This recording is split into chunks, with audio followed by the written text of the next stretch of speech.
1948 September 17ರಂದು ಸ್ವಾತಂತ್ರ್ಯಗೊಂಡು Bharat ಒಕ್ಕೂಟಕ್ಕೆ ಸೇರಿಕೊಂಡಿತು. ಪ್ರೇಕ್ಷಣೀಯ ಸ್ಥಳಗಳಲ್ಲಿ ಬೀದರಿನ ಅಗ್ರಹಾರ ಹಳ್ಳಿಯು, ಅದರಿಂದ ಮುಂದೆ ಸಾಗಿದರೆ ಅಲ್ಲಿ ಅಷ್ಟಕೋನಾಕೃತಿಯಲ್ಲಿ ಮುಸ್ಲಿಂ ಕಟ್ಟಡವು ಕಾಣುತ್ತದೆ.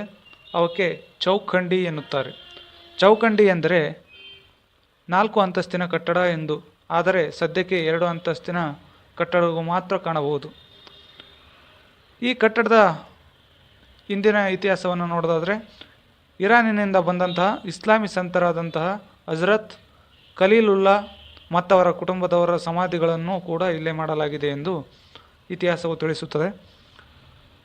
ಇಲ್ಲಿನ ಮಂಗಳಪೇಟೆ ಕ್ರೈಸ್ತರ ಕ್ಷೇತ್ರವಾಗಿದ್ದು, ಪ್ರತಿ ಮೇ ತಿಂಗಳಿನಲ್ಲಿ ಬಾಲ ಯೇಸುವಿನ ಜಾತ್ರೆ ಮಾಡಲಾಗುತ್ತದೆ. ನರಸಿಂಹ ಜರಾನಿ ಕ್ಷೇತ್ರದಲ್ಲಿ ಇದು ಇರುವ ಗವಿಯಲ್ಲಿ ನಡೆದುಕೊಂಡು ನಡುಮಟ್ಟಿನ ನೀರಿನಲ್ಲಿ 30 ಮೀಟರ್